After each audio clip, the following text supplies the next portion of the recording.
मातरम, वंदे। आज देशाचे प्रधानमंत्री नरेंद्रजी मोदी साहेब यांच्या संकल्पनेतून हर घर तिरंगा रॅलीचं आयोजन आपल्या सगळ्यांच्या उपस्थितीमध्ये या ठिकाणी होतंय। या रॅलीच्या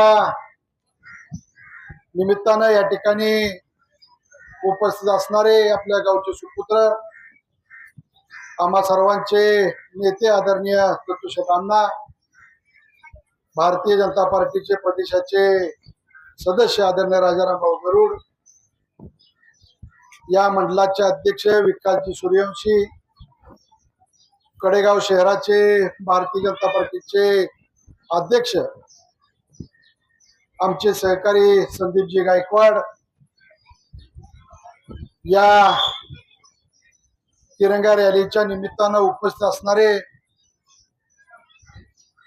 दोन्ही शाळेचे मुख्याध्यापक, त्यांचे सर्व शिक्षक, शिक्षकेतर कर्मचारी, आमच्या सोबत उपस्थित असणारे या गावातील सर्व वेगवेगळ्या संस्थांचे पदाधिकारी, तालुक्यातून आलेले सर्व प्रमुख नेतेगण, तरुण सहकारी, बंधू भगिनी आणि विद्यार्थी विद्यार्थिनी मित्रांनो, पत्रकार बंधू, उद्या 15 ऑगस्ट आपल्या देशाला स्वातंत्र्य मिळून 80 वर्षे पूर्ण होत असताना 80वा स्वातंत्र्य दिन साजरा करत असताना सुरुवातीला मी आपणा सर्वांना स्वातंत्र्य दिनाच्या खूप खूप अशा शुभेच्छा देतो। हर घर तिरंगा आणि रॅलीच्या माध्यमातून खऱ्या अर्थाने एक संदेश देण्याचा प्रयत्न देशाचे प्रधानमंत्री करतायत। राष्ट्र प्रथम आणि मग जी काही जडणघडण असेल ती नंतर,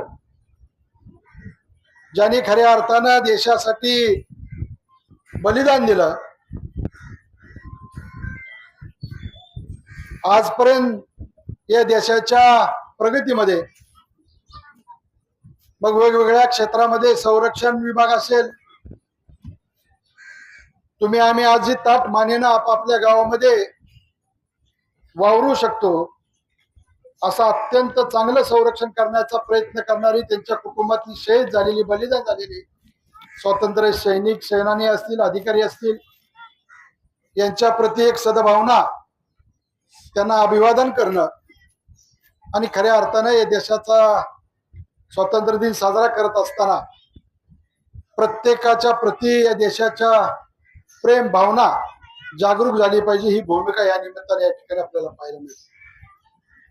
आणि म्हणून मी या निमित्तानं आपल्याला एवढीच विनंती करतो की हा आपल्या घरावरती झेंडा फडकवण्याच्यासाठी नसून या देशाच्या प्रति जे जे प्रधानमंत्री आपल्याला आवाहन करतात, स्वदेशी मालाचं उत्पन्न, स्वदेशी मालाची विक्री आणि त्याच्या संबंधी असणारी खरेदी, तुमच्या माझ्या परिवारातल्या प्रत्येक गोष्टीचा वापर हा देशातल्या आपल्या असणाऱ्या अत्यंत, या देशाला तिन्ही ऋतू आहेत असा अत्यंत परमेश्वरानं खऱ्या अर्थाने देणगी दिलेला हा देश, या देशामध्ये आपण सर्वजण वावरतो। किसानांच्या प्रती असेल, आपल्या सगळ्यांच्या प्रती खऱ्या अर्थानं हा तिरंगा, 3 रंग आपल्याला वेगवेगळे संदेश देतात। आणि म्हणून या सगळ्या संदेशाची जाणीव करून घेऊन येणाऱ्या काळामध्ये आपण सर्वांनी या देशाच्या प्रती खऱ्या अर्थानं अत्यंत अलीकडच्या काळामध्ये आपल्याला अनुभवायला मिळत असेल, हे देशाकडे तिरक्या नजरेनं, वाकड्या भावनेनं कुणी पाहू शकत नाही असा हा भारत देश, जगातल्या 5 अत्यंत आर्थिक दृष्ट्या सक्षम असणाऱ्या देशामध्ये आपल्या देशाची गणना होते। याच्यामध्ये तुमच्या आमच्या प्रत्येकाचं खूप मोठं योगदान आहे। आणि म्हणून येणाऱ्या काळामध्ये हा उद्याचा स्वातंत्र्य दिन साजरा करत असताना भविष्यामध्ये या देशाची अत्यंत चांगली प्रगती हो, त्याच माध्यमातून आपल्या सगळ्यांची प्रगती, आरोग्य, या सगळ्या गोष्टी, विद्यार्थी विद्यार्थिनींचं शिक्षण आणि त्यांची खूप चांगली वाटचाल हो, अशा पद्धतीच्या सदिच्छा व्यक्त करतो। या रॅलीमध्ये आपण सर्वजण सहभागी झालात, सकाळची वेळ असून सुद्धा खऱ्या अर्थाने देशाच्या प्रेमाच्या प्रती आपण उपस्थिती दाखवली. खूप चांगली रॅली या ठिकाणी आयोजन झालं, त्याच्याबद्दल प्रति मी संयोजकाचा धन्यवाद व्यक्त करतो. आणि पुन्हा एकदा आपणाला प्रजासत्ताक दिनाच्या स्वातंत्र्य दिनाच्या निमित्तानं खूप खूप अशा शुभेच्छा देऊन मी या ठिकाणी थांबतो. धन्यवाद. भारत माता की वंदे वंदे.